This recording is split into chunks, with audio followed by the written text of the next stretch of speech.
Assalamualaikum warahmatullahi wabarakatuh. Di sini saya akan menjelaskan peran Indonesia dalam Perang Dingin. Peran Indonesia dalam Perang Dingin terjadi pasca Perang Dunia Kedua, di mana dua negara besar yaitu Amerika Serikat dan Uni Soviet memiliki perbedaan paham atau ideologi dan adanya keinginan untuk berkuasa. Banyak dari negara-negara berkembang di Afrika, Asia, bahkan Amerika Latin yang menolak dorongan untuk memihak pada salah satu blok yang berseteru tersebut. Begitupun Indonesia. Adapun keterlibatan Indonesia dalam Perang Dingin tersebut bisa dilihat dari 4 perang penting: Konferensi Asia Afrika, Gerakan Non-Blok, pengiriman pasukan Garuda, dan Deklarasi Juanda. Yang pertama itu Konferensi Asia Afrika. Konferensi diawali dengan dilaksanakan Konferensi Kolombo dan bertujuan untuk merendahkan ketenangan dan perdamaian dunia pasca Perang Dingin. Indonesia mengupayakan adanya konferensi seluruh Asia Afrika di New Delhi yang persiapannya diadakan di Bogor pada 28-31 Desember. Konferensi diadakan pada 8 sampai 24 April 1995 di Gedung Merdeka, Bandung, Indonesia, dan dihadiri oleh 29 kepala negara dan kepala pemerintahan dari benua Asia dan Afrika yang baru saja merdeka. Konferensi tersebut kemudian menyepakati Dasar-Sila Bandung yang menjadi dasar dan pembentukan Gerakan Non-Blok. Yang kedua ada Gerakan Non-Blok. Gerakan Non-Blok adalah salah satu tindakan yang tidak memihak antara salah satu non-blok yang ada di dunia. Sebenarnya gerakan ini bertujuan untuk mengatasi ketegangan dunia dan peperangan, dan Indonesia sebagai negara kesatuan mempunyai peran yang memiliki penting dalam Gerakan Non-Blok.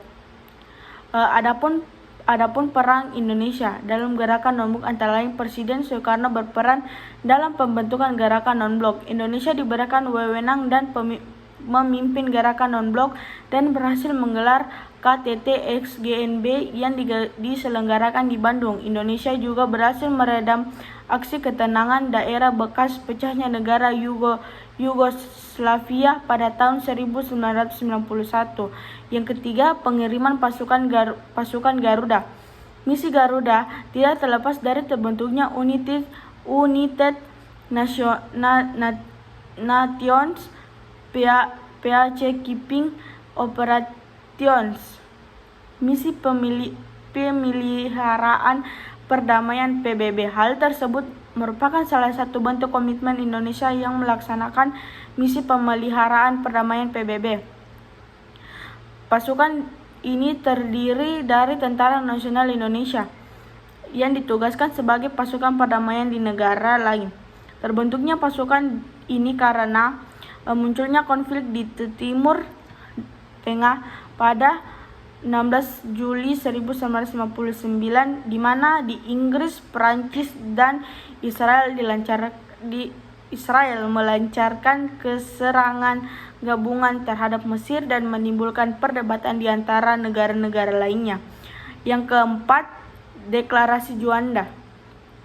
Deklarasi Juanda menyatakan kepada dunia bahwa Laut Indonesia adalah termaksud laut sekitar, di antara dan di dalam kepulauan Indonesia menjadi satu kesatuan wilayah NKRI. Sebelum deklarasi Juanda, wilayah tersebut mengacu pada ordonansi Hindia Belanda, yaitu pulau-pulau Nusantara dipisahkan oleh laut sekelilingnya, dan setiap pulau hanya mempunyai laut di sekeliling 3 mil garis pantai yang mengindikasikan bahwa kapal asing boleh dengan bebas berlayar di laut yang memisahkan pulau-pulau tersebut.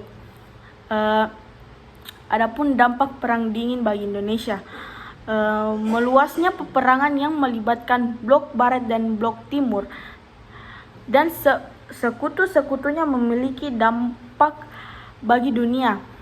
termasuk Indonesia.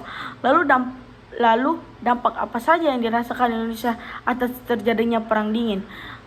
Yang pertama, penerapan demokrasi terpimpin pada tahun 1960.